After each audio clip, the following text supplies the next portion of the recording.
about it, but we're recording. So I'm going to start off with a fairly simple question, I think. Rich, what's the difference between HubSpot Analytics and Google Analytics? Start there with the basics. You've asked me a question straight off. Oh man, it might go downhill from here.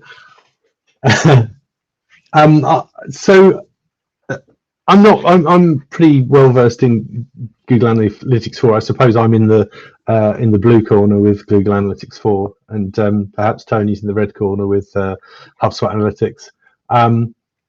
But just to kind of make it a little bit adversarial. But I think the big difference is GA is particularly good, obviously at tracking anonymous users and how they use your website, but also could be other platforms. But let's limit it to website just for now to make it less complicated.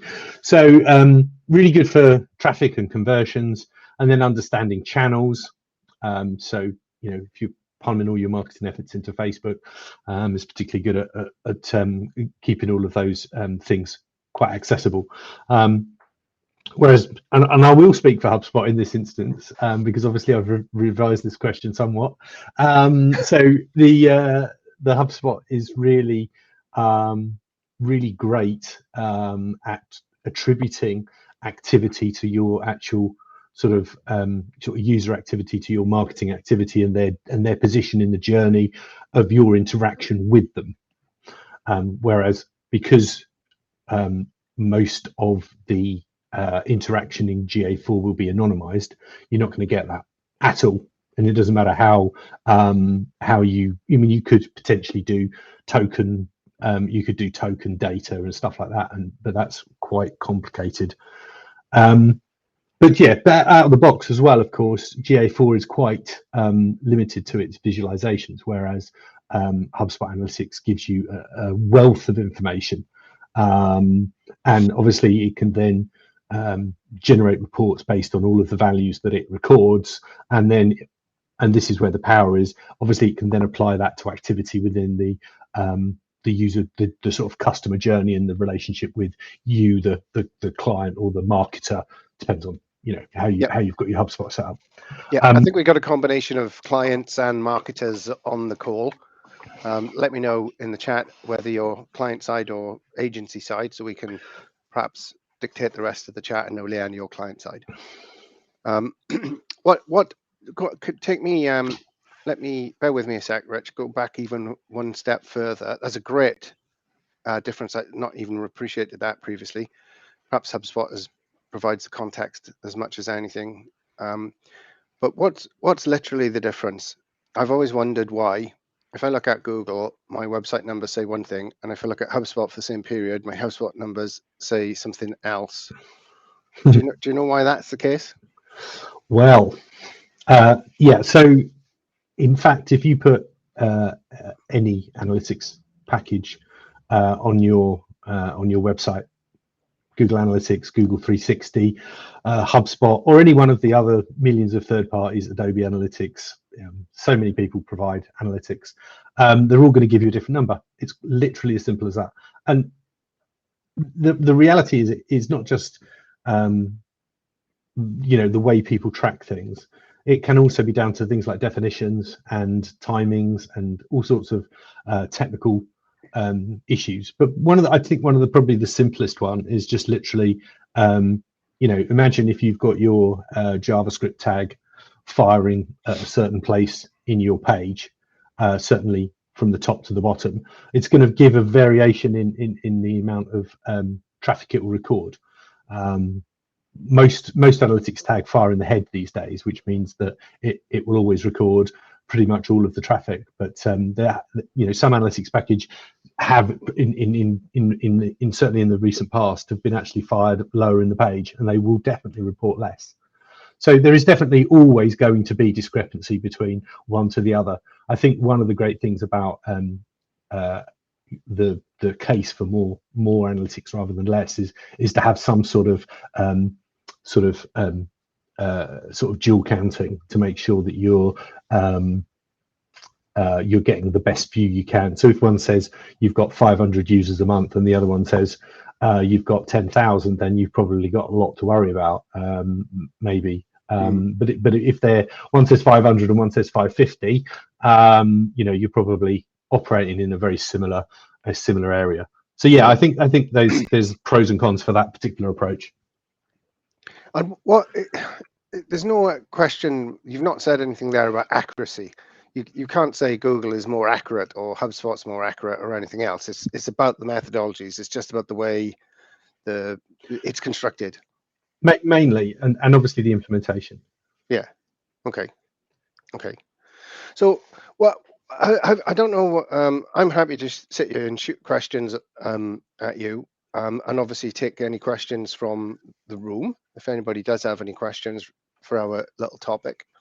But was there anything? Did you like prepare an intro or anything for the sesh? Have you got something you want to share? I don't want to put you on the spot now, because if you haven't, that's fine, because I've got millions of questions. But at the same time, I don't want to lurch off into my questions. If you want to set a scene or something. So I think the thing that I did a little bit of research mainly around HubSpot, not because of any other reason than that was obviously less of a specialist subject. So I think what I found to be true is that there's benefits to using both in cooperation, and I would say there's probably reasons to do that. And I kind of intimated that at the start about how one reports one thing and one reports another thing. But on top of that, I'd suggest that there's one real big advantage potentially in GA4, and that's for e-commerce sites and paid advertising, because what you can do relatively easily is you can report on sort of slightly more meaningful metrics around things like sale value, which you can then potentially shunt all that data into somewhere like BigQuery and then sort of run analysis on that, where you could probably align your refunds and promotions and things like that, so you could get a really good understanding of your sort of cost of sale versus your cost per click, for example, with paid advertising, but also just get a good rounded view of whether you're being successful in those circumstances. So there's a lot of one of the things that's really bad about GA4 is that with GA Universal, the one that we all knew and loved, it obviously had a lot of functionality built into it, whereas GA4 tends to look and feel a little threadbare. It's almost like Google has built it to be a better tool, but you have to sort of push your data into another piece of software in order to do anything meaningful with it, i.e. Bigtable for large data queries, and potentially something like Looker, which the free tier is what Google Data Studio is now effectively. So Looker's now that, and use that. One of the things I did bring along, which hopefully will be useful to all of you, is I've got a GA4 visualization dashboard. I'm not going to take credit for it. I didn't spend my time making it, but I found a good one. So I'll drop that in the chat at some point, and you can certainly take that away and use that. It's completely free. And as I say, it's by somebody who spends an awful lot of time doing this and has done an absolute lovely job of this dashboard. So awesome. Hopefully that'll help. Yeah.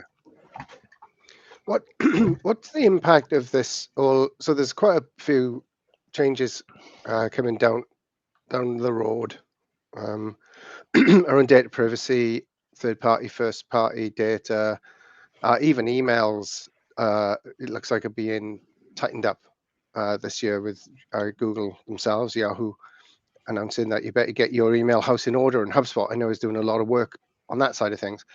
But particularly the changes, we hear about cookies a lot, and cookies are going away, or are they? Are they back? What is GA4? Is the development of GA4 something to do with that side of things? Are we trying to see things that we have taken for granted previously? Is that the sort of the thrust of it? So there's definitely, and actually in March, i.e. now, there's new EU regulations around sharing of third-party data, which is separate from the privacy stuff you would be associated around GDPR, consent banners, and all that sort of stuff. So there's that as a thing. So there's GDPR and those kind of things, and obviously already you can opt in or opt out for things like tracking cookies, etc. And obviously the most of those are third party. So that's obviously that side of it. But the newer parts is actually the EU's put advertisers under a lot of pressure to actually get advertising accepted by users. As in, when I say accepted, I mean permissioned. So actually, there's a consent mode in GA that can actually come some way to bridge this gap. So basically, you get another consent opportunity. I mean, so basically, you can pass that signal directly to Google, so they can then record things like your conversion and things like that. But at that level, so it's the level above, not your website, but the advertiser that potentially is sending traffic to your website. So how would that thing. work? So I'm a consumer. I'm on a website, and I'm basically consenting to Google being able to see what I'm doing. Is that broadly it?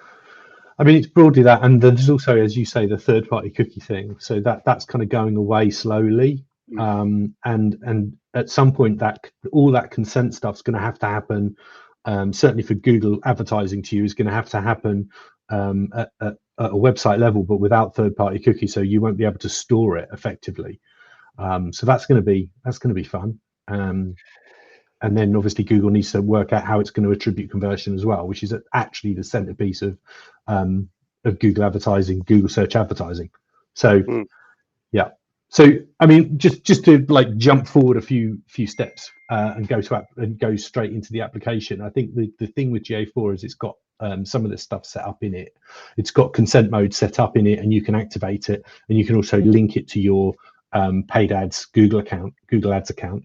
But also there's templates now, quite a lot of templates in Google Tag Manager, which is kind of the third party between all of this kind of data transfer, which you can then get sort of official templates from people like Cookiebot, which will basically enhance your consent using GTM to transfer the data between parties.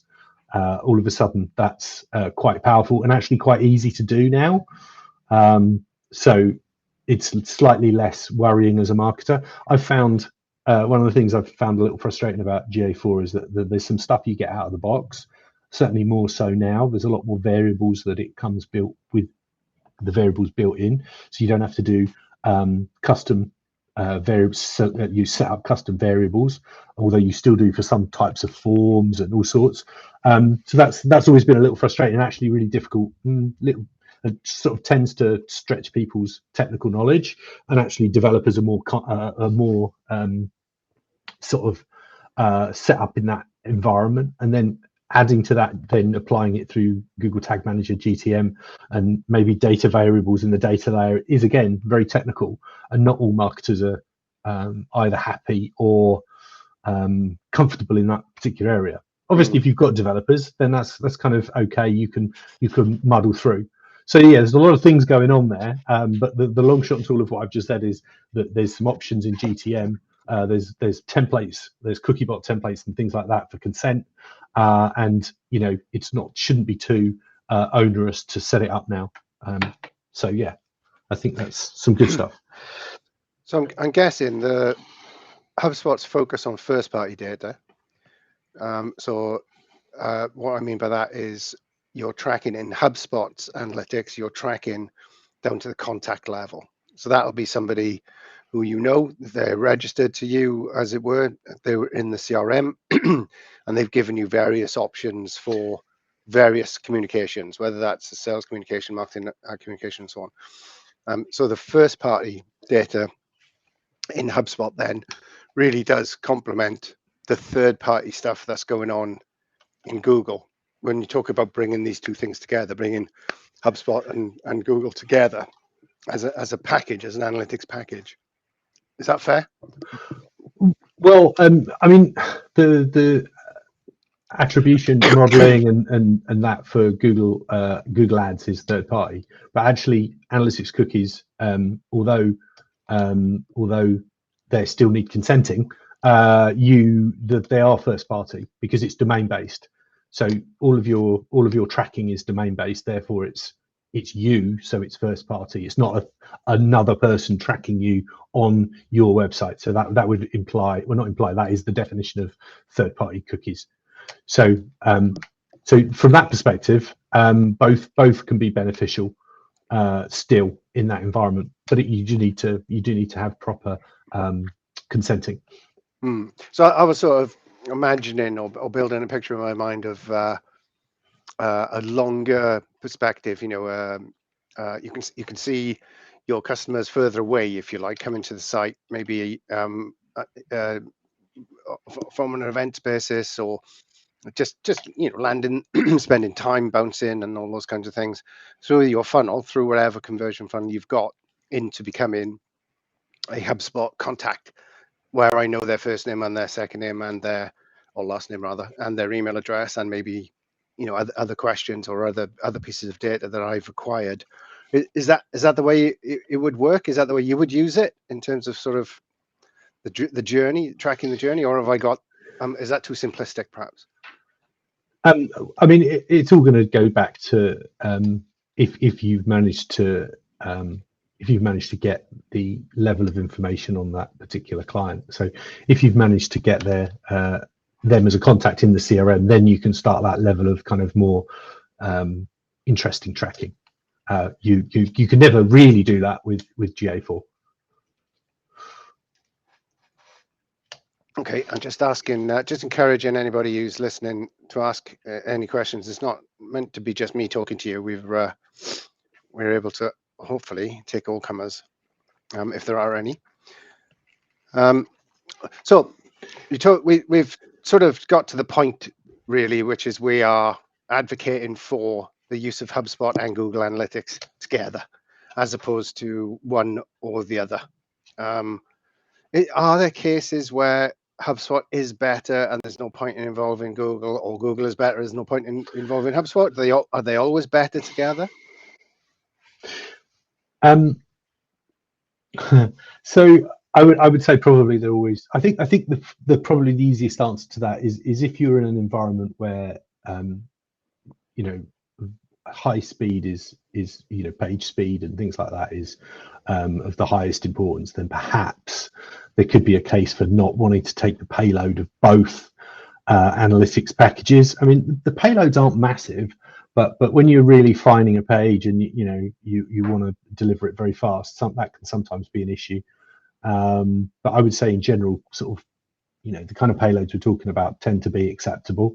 The only thing that you probably want to manage expectation on that is if you build out lots of custom properties either in Google or in HubSpot, then you can tend to end up with a bloated package, and therefore that can be quite time consuming to load into a site on when you first visit, and that can have a really relatively negative effect on user experience. Okay, that makes sense even to my non-technical brain. So let's talk about setting them up. I hear a lot about this. Obviously, I'm more HubSpot, as you said. I'm the orange corner, if you like. And one of the things I love about HubSpot Analytics particularly is the fact that it's just there. You don't have to set it up. You don't have to switch it on. You kind of connect the website, I suppose. That's fair enough. There's a tracking snippet, tracking code that needs to go into the website. But generally speaking, that's it. And HubSpot has either produced reports. You can peruse and pick the ones that you want to use yourself, or it allows you to build custom reports. It feels to me to be really easy. Now, I've heard that Google Analytics 4 GA4 is not easy to set up. Is that fair? Is that a reason to use HubSpot rather than Google?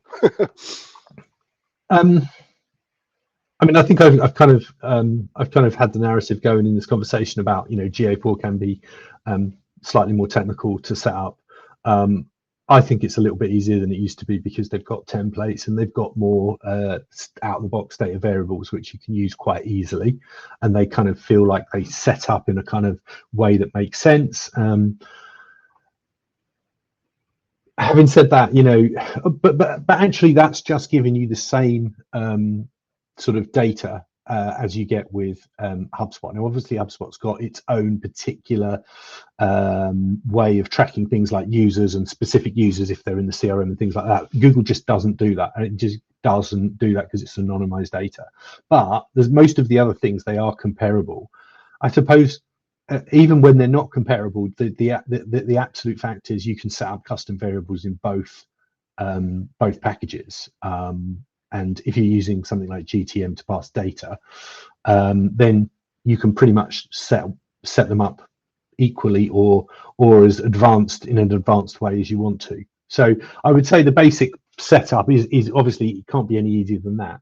But yes, I think now GA4 is relatively straightforward to get at least a basic setup. In answer to your direct question. Yeah, no, and I just hear a lot, and I see a lot of digital marketing companies advocating for that, you know, for GA4 training or GA4 setup. I think my my perception is perhaps that it's more difficult to do.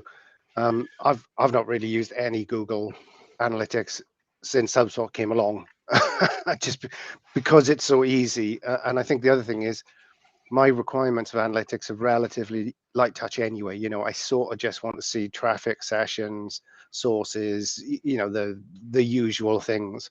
I've never really gone into conversions and events and all that kind of thing, which obviously, I know you can do in both. We've got a question from Elena here. Hi, Elena. Thank you for the question. Don't worry whether it's relevant or not. Is HubSpot cookie tracking GDPR compliant? We're struggling a bit to understand when a user rejects cookies on our website using the HubSpot cookie banner. Is it okay to still see his session in HubSpot Analytics? Because we see it and our legal team is saying that we must not. That's a very specific question. Richard is nodding sagely. I'm staying away from that one, Rich. It sounds like there's a configuration issue there, because if a user does indeed reject cookies, your cookie should be sequenced in such a way as to not record. I mean, consent. You know, consent and tracking is across a number of different parameters, enough cookies. But let's say we've got three. We've got only use essential. Most systems are set up like this: essential cookies, all cookies, and no cookies. If you click on no cookies, it should literally be, you know, there is no data being passed. That's what that actually means, or should mean. So that would sound like a configuration issue. So even anonymous data, even the fact that you've even on the website shouldn't be passed. No, exactly right. So then the other two is everything, as in, you know, whatever. And then the middle one is just our, like, you know, just so that we know you're on the website and you clicked on this and clicked on that, so we understand sort of basics. And that's probably anonymized actually at that point. So there's the three levels that one normally sees. And actually, if, like I say, if you're clicking on no cookies, that should literally mean that you either delete the cookies. That should actually fire a thing to the browser that kills the cookies that you may have already dropped. Realistically, you shouldn't have dropped any cookies until you get consent. So technically, that's how it should work. Yeah. You do not drop cookies until. We've gone into a bit of a cookie. I like cookies myself, but not this kind of cookies. So Liam's come back with a GA4 as a really useful feature where you can export all data to BigQuery. You mentioned that earlier, Rich. Is there an equivalent functionality in HubSpot where I can get this data out easily, or is it all API based? I found working with BigQuery very convenient for processing into our company's data warehouse for analysis.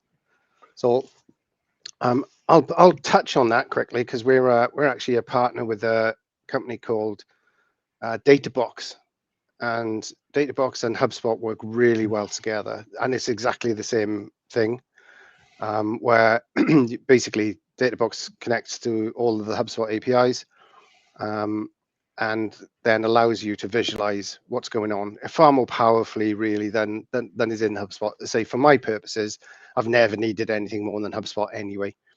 But when you start getting into things like events and you want to see things graphically, perhaps you want to see things trending year on year, when you've got different, more demanding, perhaps I say, this is why you would use a BigQuery, obviously, or Looker. And in HubSpot, you can also connect to Power BI, which is not quite the same thing, I know, because we're going outside of analytics, but there's an easy way to drag everything into business intelligence tools from that perspective as well. Rich, would you add any more to that? I don't think I can add much, but I mean, you can obviously export data rows from HubSpot into a compatible format and then upload it into BigQuery to analyze, because it can obviously HubSpot can output in the right data formats. Whether that's broadly equivalent to what you would get in GA4, I think that probably is the basic export. The thing that doesn't work, like you say, you'd have to use the API for more clever, complicated things. And I don't think there's not a it's not like you can press a button and everything goes to BigQuery. But export import would be the way to do it, one would think. But I think that is one of the good things about HubSpot. They are open. They're kind of a truly digital business in that their data is all extremely portable as well. If you go hip deep into HubSpot, you know, you've got no concerns should you require a migration, including your analytics information, your emails, and so on. It's pretty easy to get that stuff out through the APIs. It's pretty easy to migrate most stuff in, but in many of the CRMs, you won't get as easy a road. The portability is not quite there. Or we've had trouble, for instance, migrating from some CRMs into HubSpot because you can't get activities, or you can't get email conversations or something like that. But HubSpot is fairly, not that I would know anything, know how to do it, but HubSpot is fairly easy to work from an API perspective to build your own stuff, and to customize things like custom workflows are now possible, webhooks, depending on your subscription, I would add. So the more powerful your subscription, the more powerful the things HubSpot can do for you. And I think you'll see in Ops Hub, it'd be interesting to see actually whether the Ops Hub part of HubSpot starts pulling this analytics piece together as well. So you do start to see something that's a little bit more grown up, a little bit more sophisticated or nuanced, like you would get out of GA4. Most of the other HubSpot features are evolving. Most of them are becoming more powerful. The automation is becoming more powerful. The customization is more powerful. I've seen no reason that we should think the analytics won't follow suit, either through acquisition or just through features. Just to sort of finish that off, I think actually there's connectors for both. So you can get Google Cloud connectors and also Zapier connectors for HubSpot to Bigtable integration. So if you wanted to do that in anger, then that would probably be the best way to do it. So obviously you can pull your reports and update them in real time rather than just having a dumb export. Yeah, that's so exactly dumb. Yeah. So they're all there. I've just searched for them, and I hadn't looked at it from that perspective before because I'm more GA focused, as I said at the start. So yeah. So Liam, hopefully that addresses what you've had to say there. Elena, you've come back on the GDPR thing. Actually, we touched on this right at the beginning. I don't know if you made it from the start, but Elena says, Rich, we see quite a big difference in the amount of sessions between GA and HubSpot. So it's exactly what we were talking about earlier. GA with our configuration is blocking sessions if rejected, and HubSpot is not. And that was our guess on why we have such a big discrepancy. I was curious if anyone reached this. Has that researched this as well, or has anyone come across the same problem? I could only, I haven't found this specific problem, but I know that sessions is is one of the best and most funnest games in analytics. So sessions vary massively because not all definitions are the same of what a session actually is. Sessions can vary quite a lot by interaction type. So you know, depending on how it's configured in the collection of the data, as much as anything else. But basically, browsers will leave a session open for so long, and then they'll close them. And obviously, then there's all the other things around that, around consent and stuff like that. So you know, cookies will have a big play on that. I'm not entirely sure if you ran two vanilla setups with GA and HubSpot, and then you had a big discrepancy and other metrics weren't aligned as well, I'd probably be a little bit concerned. And I think my concern would factor more on when JavaScript is being fired and recorded, and if that was actually getting through to where it needed to get through to in order to record the right data, and cookies being a bit of a part of that as well. But definitions definitely for sessions. So yeah, there's a lot of technicality in there potentially. What would you do to start unpicking that, Rich? Is there any advice you could give to Elena and the team there? Or to try and debug that? Yeah. Or is that a bit? I appreciate you've not even seen it. I mean, just the basic debugging on any kind of data transfer, you know, is literally trying to make as best guess as you can as to where the data's getting to or not getting to, and you can. One of the ways to do that is to listen to the data being transferred. So there's two ways to do that. You can do most of it in the browser. In Chrome, certainly you can use inspect, and then if you go into the console there, you can actually listen to the transactions that the browser's making. You could use a plugin for a browser. I used to use something called Data Slayer, and that literally just shows you what all the calls are and then shows you what's being communicated. That's pretty powerful, actually. I mean, you can check your cookies to see what actually you are dropping, and to make sure that's correct. So there's a few things there. I mean, the tool that you need is to be able to hear or see what the data transfer is, and you can probably do most of that with the DevTools console in Chrome or Firefox. I didn't understand a word of that, but it sounded extremely comprehensive. Elena, I hope that helps. I wasn't aware you could listen to data. Thank you so much. Sounds like Elena knew what you were on about at least. Okay, brilliant.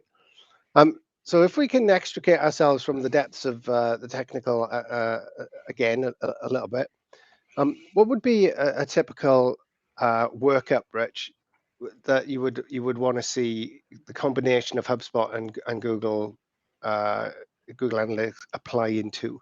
I mentioned earlier conversion funnel. Is that sort of is that a basic scenario, or is there something you've got in mind that you'd like to deploy for one of our clients? Is there any kind of experimentation you want to do? How can you see them working together is the question. How do you see them, other ways of them working together?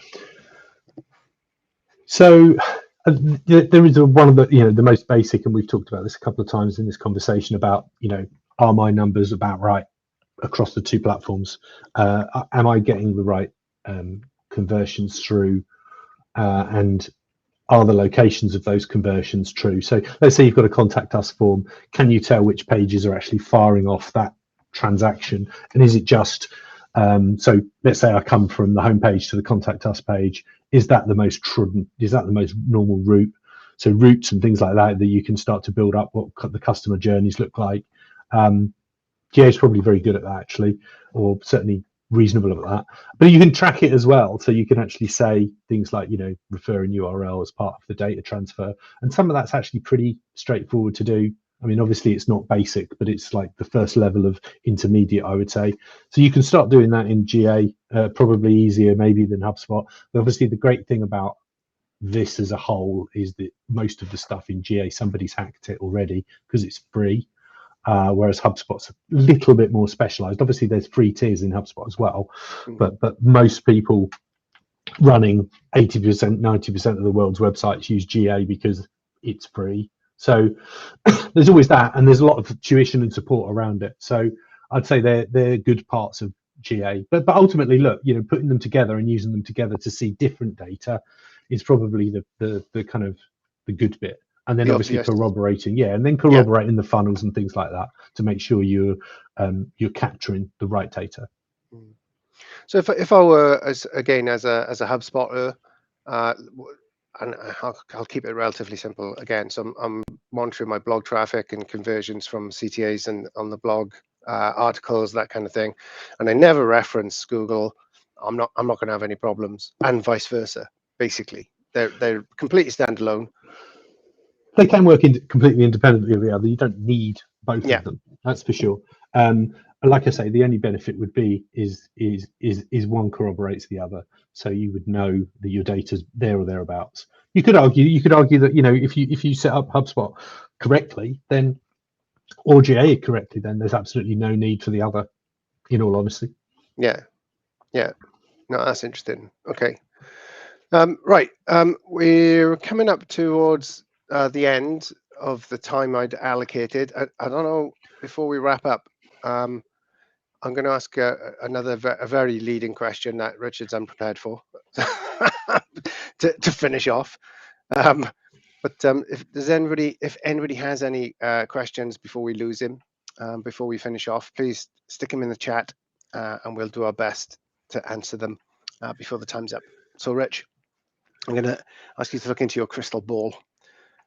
Lots of changes, as we mentioned, lots of changes to privacy policies, data protection, cookies, and so on and so on.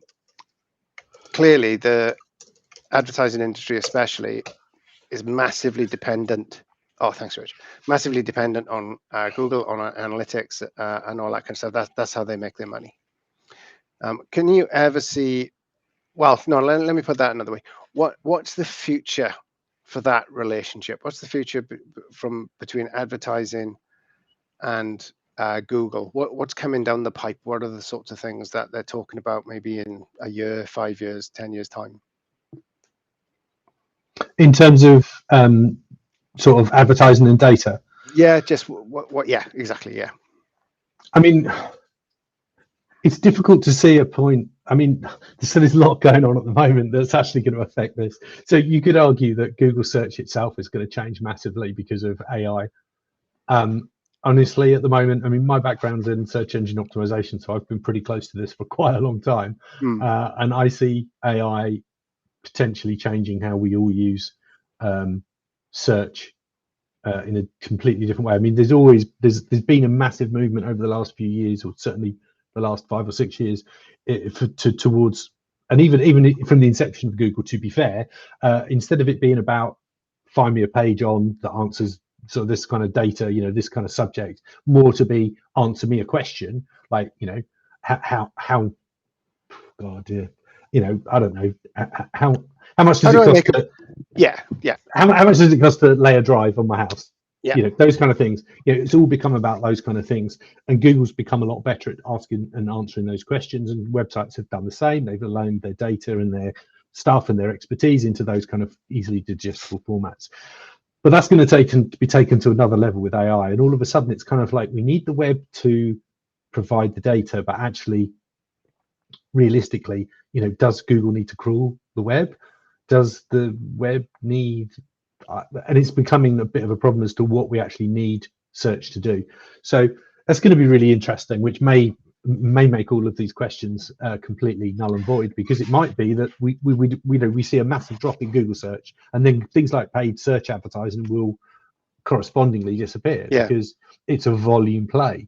It's about commoditization of number 1 to number 3 positions in search. And then you're talking about potentially about advertising influencing your AI results, as opposed to merely ranking, merely being part of the list in a classified sense. If I'm going to ask, so we looked at a package last week for our clients that basically plugs your sources, your data sources in. So that would include your website and your knowledge base, any PDF documentation you had, and allowed the, I think it's driven by Chat GPT, but it allows the AI to scan your collected materials and provide a specific answer, which is what you're talking about, right? So I can see a future where I go to the Apple knowledge, world of knowledge, the Google world of knowledge. Who's got the most knowledgeable knowledge? Who's got the most reliable knowledge? So this could be a complete paradigm shift, because you could end up then, you know, as you just described, you go to a place to do a thing. At the moment, we do a lot of going to search and doing that thing, but it could be that the Google becomes a different entity, and Google is like a knowledge source, and as you just described, that things then start to change in, you know, it sort of becomes more receptive to your needs because it knows you better. But then that's a whole load of new things coming on that we already know about, things like personalization, knowing users, knowing behavior, and it's all anonymized at the moment, so massively down to AI and machine learning to actually pick out all the kind of facts and figures into that, and to then turn that back into showing people what they want.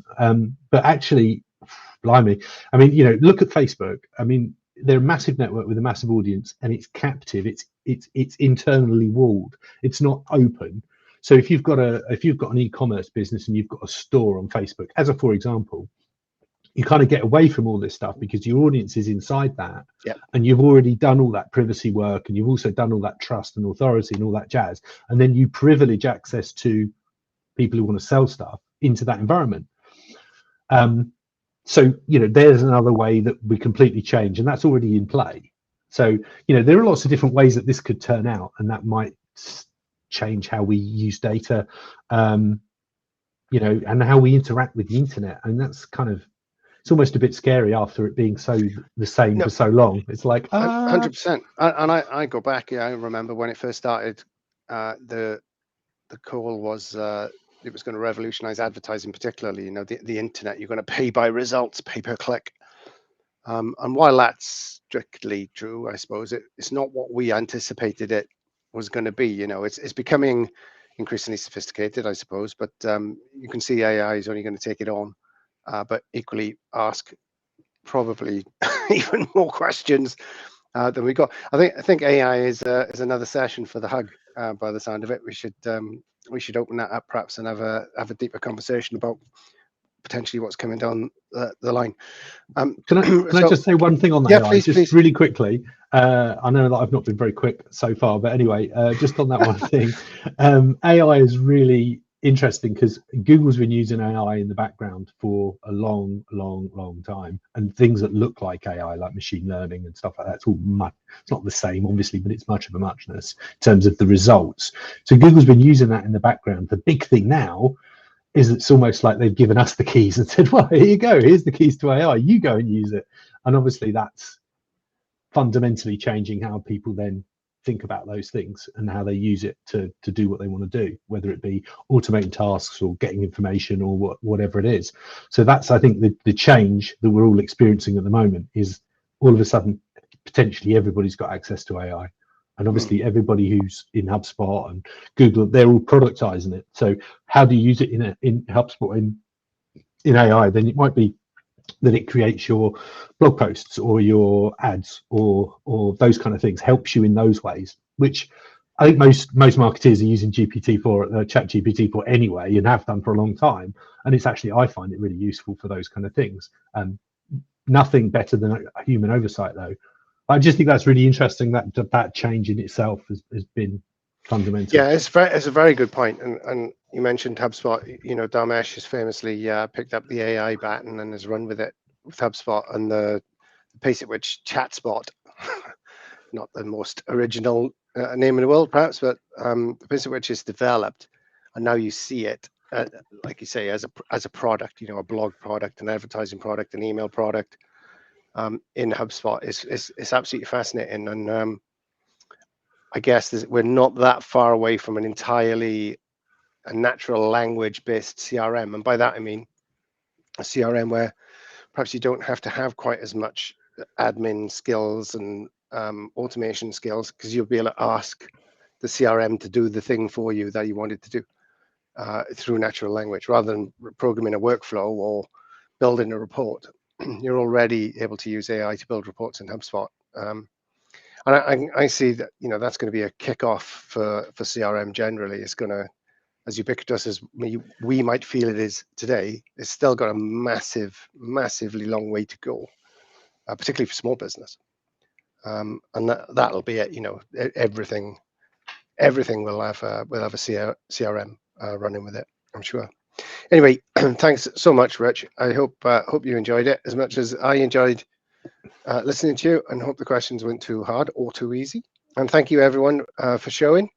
Absolute pleasure to welcome you to our South Wales Hug. I think you'll get the update on the next ones as they come through. So I look forward to possibly seeing you all again in the future. And let me know. Actually, I think we've got a recording. I'll fire the recording off to everybody when I get a chance as well, so you can look back if you need to. Thanks, Rich, and thanks everybody, and speak to you all again soon. Bye-bye. Thank you. Bye-bye.